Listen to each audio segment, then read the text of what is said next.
I keep my goals to myself, cause whenever I share it with folks, they get a look upon their face and their memory floats to a time where their goals and the stars ain't...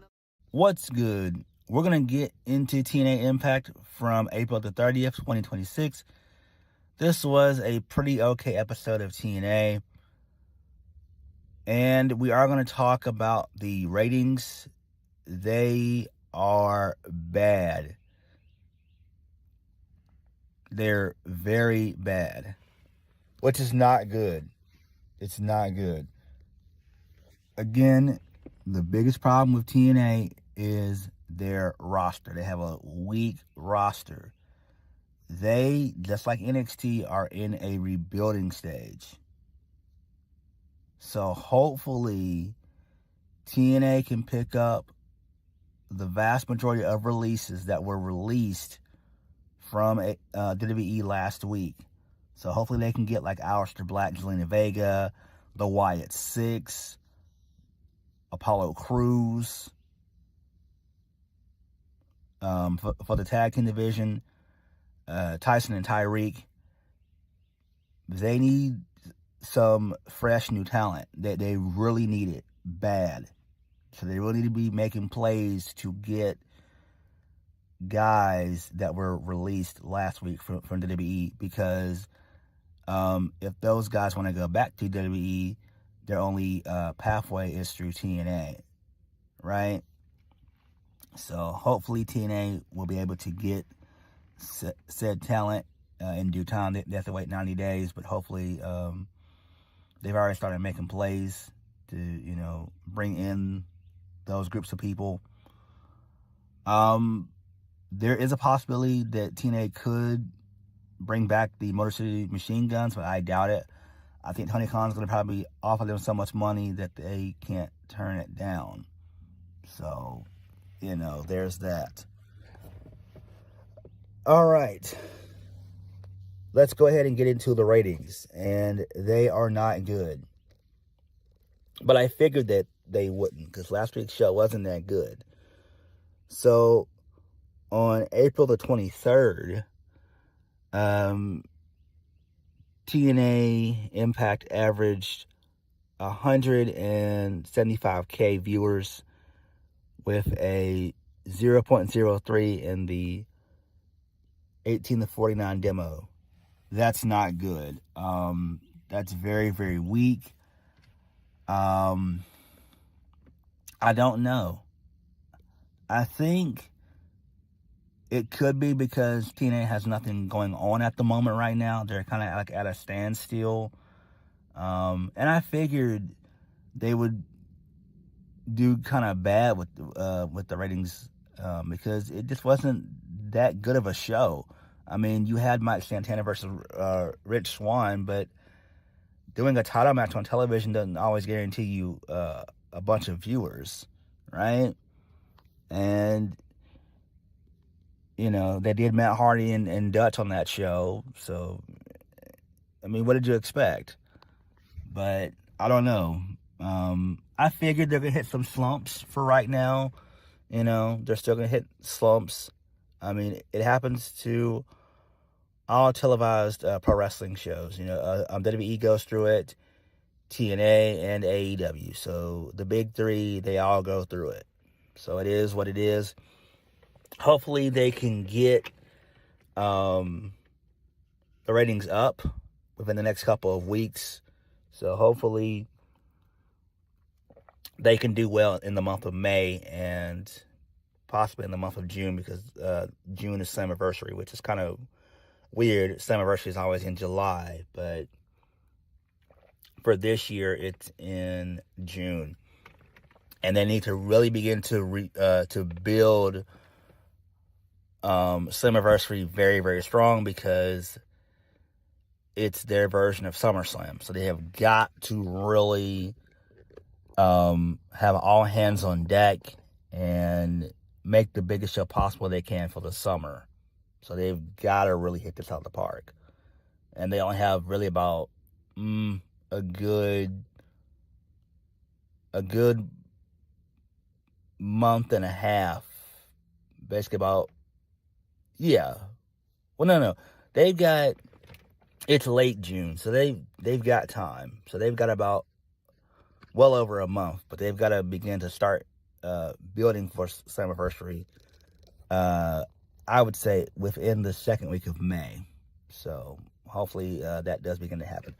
All right, let's go ahead and get into the show.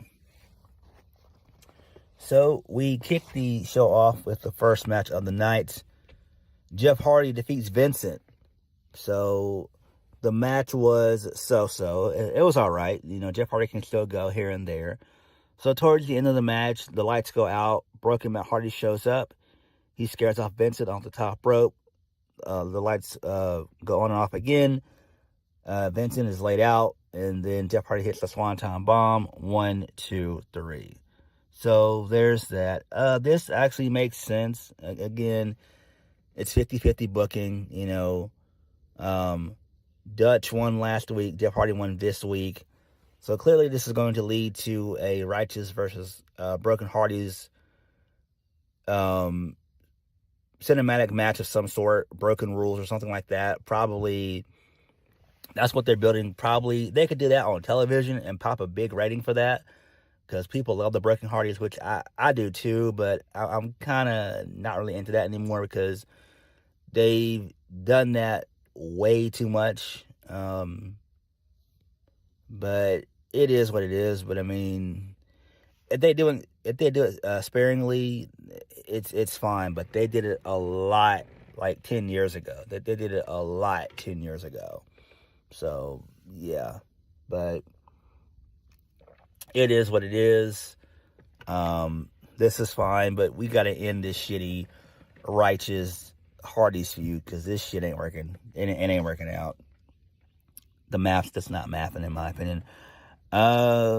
Dutch came out to say, Dutch came out to drag Vincent to the back post match. Whatever, I don't care about this shit. Moving on.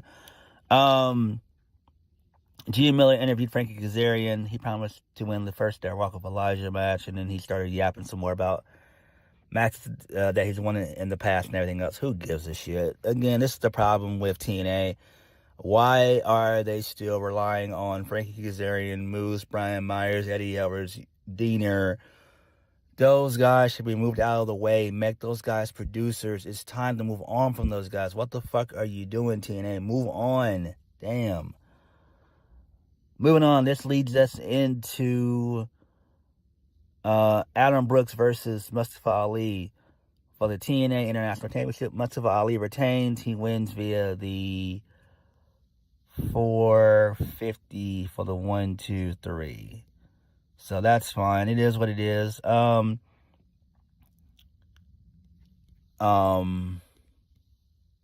Brooks is pretty decent. Hopefully they sign him. I'm shocked that he hasn't been in AEW. He's one of the friends of Buddy Matthews, so I'm surprised that the AEW has not signed him up yet. So there's that. But hopefully TNA can sign him up. That would be great. They need to sign international talent. Speaking of international talent, where the hell is Ricky Sosa? We've not seen him in a while. That's not good. You brought him in fully at Rebellion, and we've not seen him since. So what is he doing? Like, they don't have any plans for him, which is not good. Like, he should be feuding with somebody. Not anybody, but have him feud with somebody. Maybe they do him and Frankie Kazarian at some point. I don't know. But they got to do something, man. They got to bring in some new talent. And Mustafa Ali is great. I could see where Aleister Black ends up coming in, and maybe he's the one who dethrones Mustafa Ali. But I think they're probably going to put Aleister Black in the main event scene. But they're probably not going to do it right away. So I think the best way to establish Aleister Black is to have him show up in, I think, July. Yeah, by July, their 90 days should be up sometime in July. His 90 days should be up, and have him show up maybe on a random episode of TNA, or if they're doing like a TNA Plus event. Have him show up there and be the one to confront Mustafa Ali. He ends up beating Mustafa Ali. You do a 3-month feud over the international title, and then from there you move Aleister Black on top of the card. I think that would be great. So hopefully they go that route. And I think that's what they're going to end up doing anyway, is they're going to have Mustafa Ali hold it for a while and then lose. So this is fine. Moving on, this leads us into Eric Young, another lazy-ass bum on the show, still using his sorry ass. So, he challenged EC3 to a no rules, anything goes match. I don't care. I really don't. This is a boring, awful, lame feud. Again, why did you bring EC3 back if he's just going to feud with Eric Young? This is lame. You could put EC3 in the title picture, but again, his gimmick doesn't work. Dixie Carter is no longer there, right? So, EC3 needs to reinvent himself. He really does. But I don't fucking know. All right, moving on. This leads us into the Undead Realm. Rosemary, Allie, and Mara Sade, they defeated Tessa Blanchard's faction. Milla Moore, Victoria Crawford, a.k.a. Alicia Fox, and Tessa Blanchard. And Allie got the win. She hit the code breaker. She ended up pinning Milla Moore.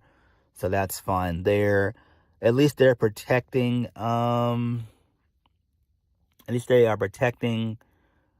Tessa. But again, I wish that Tessa could be in the world title scene for TNA. I mean, the Knockouts world title for TNA, but TNA don't trust her in that for whatever reason. And I have no idea why. I mean, I can see why, because, but come on, man. Tessa's so good. She don't need to be in a faction, but I guess this is what she has to do for a while, because she can't go to WWE, and she sure as hell can't go to AEW, so she's stuck, which is fine. I mean, TNA is not a bad place to be, but I don't know, man. Tessa, I don't know. How the mighty have fallen, that's all I could say. How the mighty have fallen. Damn, it sucks. But this is fine. I like this. Mara Sade is great, man. I'm so glad she's with TNA. I'm hoping that they end up pushing Mara Sade to go after the TNA Knockouts World Championship at some point. I think that would be great. That needs to happen at some point. It's got to.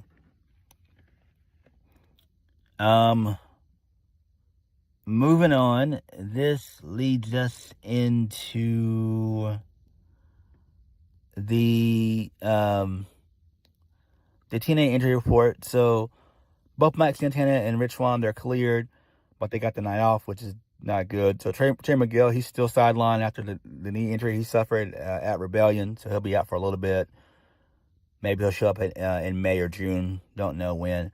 Frankie Kazarian and Elijah, they're both clear for their strap match. I don't care about this shit at all. Moving on, this leads us into... Well, actually, I do care about it, but, that's fine. Moving on, this leads us into Santino Marella.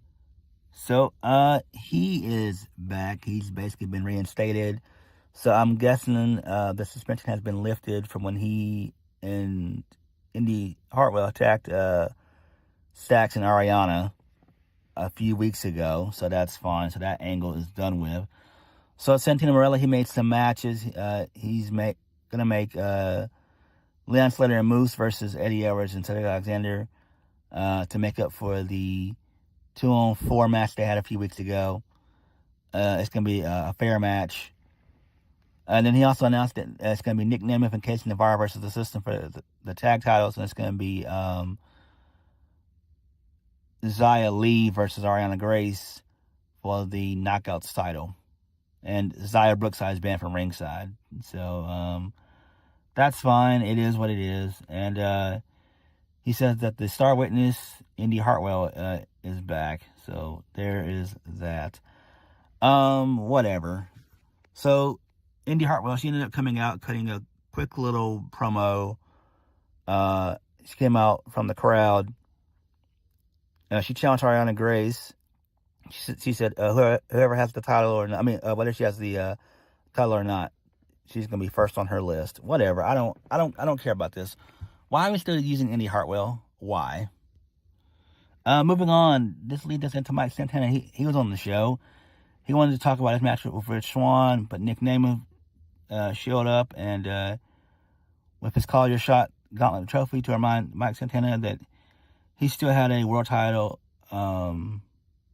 shot to cash in. So I guess he's back to being a heel, you know, I guess, whatever. It's fine. Maybe that's the match at Slammiversary. But I don't know, man. I really couldn't tell you. Moving on, this leads us into Daria Ray. She's in the women's locker room, which is apparently her office, which is kind of weird.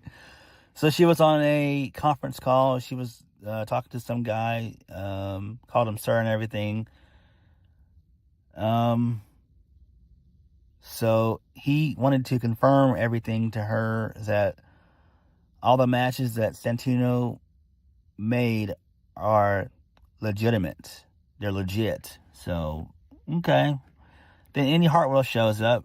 She tried to gloat about her suspension being lifted.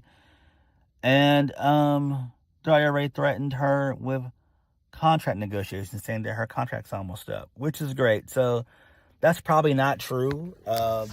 If it is, Indy probably will still sign with TNA. I don't see her going to AEW or whatever.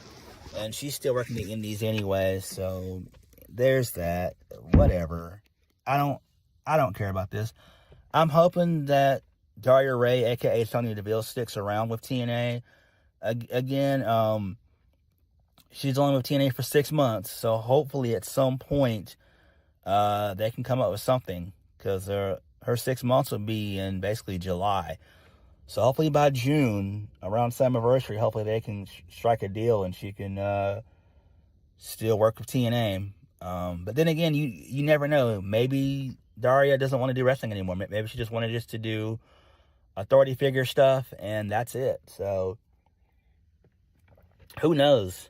Because I doubt if she's going to go to AEW. She's not going to AEW. They don't even do anything like that there. So I don't know. She'll figure it out. I mean, my bad. They'll figure it out. So, yeah. All right, moving on. This leads us into Mr. Elegance. He defeats Diener, a.k.a. the Hometown Man. I don't care about this. It is what it is. His finisher is quite cool. I do like that. It's like a inverted Sister Abigail DDT that Alexa Bliss does. So, it's kind of cool. The Elegance brand, they end up getting involved and everything else and all that jazz. Doing Elegance brand stuff. Who really cares? It's comedy. I laughed a little bit. Whatever. Moving on. Mara Sade and Allie and Rosemary, they celebrated their big victory. So they were practicing Mara Sade's dance. Rosemary didn't want to do it, but eventually she kind of gave in, so that's fine. Moving on. This leads us into Gia Miller. She had a backstage interview with Lei Ying Lee. They're at a restaurant. So Lee announced that she doesn't want a title shot. She just wants to go back home to China. So Tommy Dreamer, he shows up to convince Xia Li not to go back to China because just because her best friend turned on her. His best friend turned on him when he was in summer camp, and they've been fighting ever since. Okay, whatever. So this convinced Lee not to go back to China, and instead she said she'll win the title next week. Okay, that's fine there. It makes sense. So they're probably are going to have Xia Li win next week, and they're probably going to end up feuding Xia Li and Xia Brookside over the Knockouts World title, which is fine. That makes sense. I'm down for that. That's pretty cool there. Makes sense. But again, TNA needs some new talent. They really do. Moving on. This leads us into Leon Slater. So he said, mark the date on your calendars on May 15th. Leon Slater will become the longest reigning TNA X Division champion of all time. Okay. Leon Slater addressed Cedric Alexander, who thinks that he's quote-unquote prime. But he hasn't been prime since Leon Slater was in elementary school. Okay, what the hell? Leon Slater will give Cedric Alexander another shot at the X Division title. Leon's beaten Cedric twice, so he'll have no problem doing it a third time. So Cedric comes out and says, since Dario Ray wants to one-up Santino in the matchmaking department, so Cedric Alexander is going to get his shot on May 14th, but Alexander thinks that Leon Slater won't make it till May 14th. So the system, they attack him from behind, beat him up a little bit. The Moose comes out, makes a save. He beats up the system members, and then he's about to spear Alicia Edwards, but Eddie pulls her out of dodge. Whatever. I don't care about this shit at all. I really don't. I really do not care about this at all. Whatever. Moving on, this leads us into Ryan Nemeth. So he was belly aching to AJ Francis about his brother upstaging him. AJ Francis doesn't care about the Nemeth family drama, but Ryan better leave Casey Navarro to AJ Francis. Okay, that's fine. Do I care about this shit? No, I don't. Moving on, this leads us into the main event of the evening. Elijah defeats Frankie Kazarian in the Walk with Elijah guitar strap match. This match was okay, I guess. They kind of added their own little twist to this, which is good. That's kind of cool. So it basically starts out in the backstage area, and they were just doing a whole bunch of brawling and throwing them into like ladders and stuff, throwing each other into ladders and steel chairs and buggies and all that. So there's that. The match continued on. So Elijah ended up hitting the tombstone pile driver. I forgot what he calls that, but Frankie was able to get up before Elijah could touch the fourth corner. And then Elijah ended up magically being able to get a guitar, hits Frankie in the head, and Frankie couldn't get up after that. And then Elijah was able to touch the final turnbuckle, and he gets the win. So that's fine. It is what it is. Who cares? Thankfully, this feud is over with. Thankfully, this awful feud is over with, and I'm glad. What do you do with Elijah going forward? I have no idea. You got to do something with him. You really do. Because he's beaten Mustafa Ali, and he's beaten Frankie Kazarian, but he hasn't done much of anything in TNA. I wish that they had some heels that he could actually feud with and get him over, because Elijah still is over, but I don't know what they can do with him going forward. I really don't. Like, he's in that Joe Hendry spot, basically. Like, that's Elijah. Like, he's basically the second coming of Joe Hendry for TNA. And I don't know what you do with Elijah going forward now. I don't. I don't know what you do with Mike Santana going forward. Do you want to do him and Nic Nemeth? We know Steve Macklin is still concussed, so we don't know when he's coming back and when he's going to be cleared. So I don't know. I really don't. But TNA was okay for the most part. But what did you guys think? Let me know. Like, comment, subscribe. Peace.